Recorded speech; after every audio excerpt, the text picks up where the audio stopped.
ప్రభాకర్ రావు ఆదేశాలతోనే నేతల ఫోన్ల ట్యాపింగు చూస్తున్నారు. హార్డ్ డిస్కులు ధ్వంసం చేసి మూసీలో వేయమన్నది ఆయనే. ఉయ్యాల ఉయ్యాల ఉయ్యాలో ఉయ్యాల ఓ రామ ఉయ్యాల, కల్వకుంట్ల ఉయ్యాలో కుటుంబము ఉయ్యాలో, రామసక్కని ఉయ్యాలో పని చేసినది ఉయ్యాలో, ప్రభాకర్ రావుకు ఉయ్యాలో ఎవరు చెప్పినారు ఉయ్యాలో, ప్రభాకర్ రావు ఉయ్యాలో చెప్తే చేసినాము ఉయ్యాలో. ప్రభాకర్ రావుకి ఎవరు చెప్పారు? గాయనే. ఇప్పుడు బావి కాడ ఉంటున్న పెద్ద మనిషి. ప్రభాకర్ రావు చెప్తేనే మేము చేసినాం అనేది ఇప్పుడు ఎవరు అంటున్నారు? ప్రణీత్ రావు అంటుండు. ఏమంటుండు? హార్డ్ డిస్కులు ధ్వంసం చేసి మూసీలో వేయమన్నది ఆయనే. గింత పాపమా, గింత అన్యాయమా, గింత స్వార్థ బుద్ధా, గింత మోసమా? ఎంత సిగ్గు తప్పిన పని ఇది. ప్రభాకర్ రావు ఆదేశాలతోనే నేతల ఫోన్ల ట్యాపింగు, హార్డ్ డిస్కులు ధ్వంసం చేసి మూసీలో వేయమన్నది ఆయనే. ఎవరు? ప్రభాకర్ రావే. విచారణలో ప్రణీత్ రావు అంగీకారం.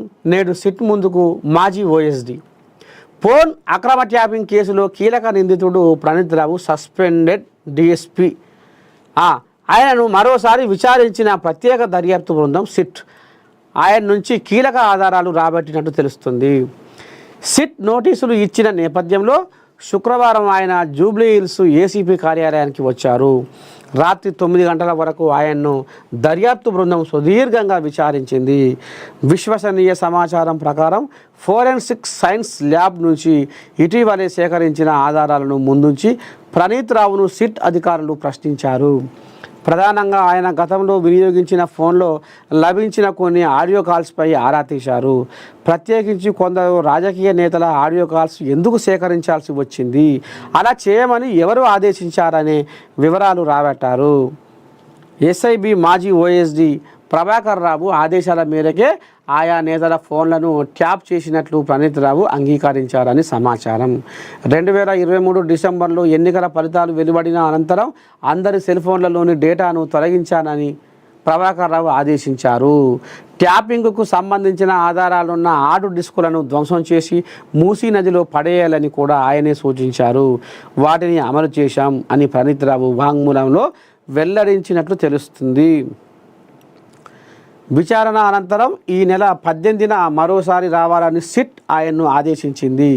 తాజా వాంగ్మూలంలోని అంశాల ఆధారంగా శనివారం సిట్ అధికారులు ప్రభాకర్ రావును విచారించే అవకాశం కనిపిస్తుంది. సాఫ్ట్వేర్ ఉద్యోగి ఆహార్యంలో భుజాన సంచి తగిలించుకొని విచారణకు వచ్చిన ప్రణీత్ రావు విచారణ అనంతరం వెనక గేట్ నుంచి వెళ్ళి ఆటో ఎక్కారు. ఎంత బుద్ధిగల్లోడు. ఇక ఈ కథ మొత్తం నడిపించింది కర్త కర్మ క్రియ అంతా ప్రభాకర్ రావే అని ప్రణీత్ రావు అంటుండు. మేము చేసింది దొంగతనమే, మేము చేసింది మోసమే, మేము చేసింది లంగతనమే. ఈ లంగతనాన్ని ఎవరు చేయమన్నారు అంటే ప్రభాకర్ రావు చేయమన్నాడు అని పెళ్ళమ్మోగుడు మాట్లాడుకునేది వినాలే. ఏ నాయకుడు ఏం మాట్లాడుతుండు, ఎవరు ఎవరు ఎవరు ఎవరితో ఏమేమి మాట్లాడుకుంటుండ్రు, ఏ నాయకుడు ఎక్కడ పోతుండు, ఏ నాయకుడు ఎవరిని కలుస్తుండు, అరే ఎవరెవరు ఉన్నారు. పెళ్ళమ్మొగుడు ఫోన్ మాట్లాడుకుంటే ఏం మాట్లాడుకుంటారు గిదా వీళ్ళు చేసే వ్యవహారం.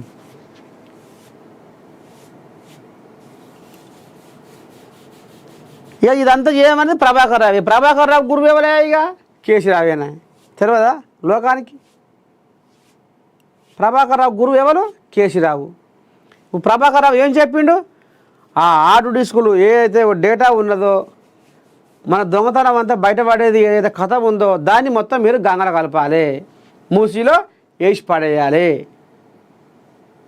లజ్జ తప్పిన పని, గింత సిగ్గు తప్పిన పని ఎట్లా చేసిర్రో, ఎట్లా చేయబుద్ధి అయిందో, ఎందుకు ఈ మోసం బుద్ధి, ఎందుకు ఈ స్వార్థం బుద్ధి, ఎందుకు ఈ పాపాలు.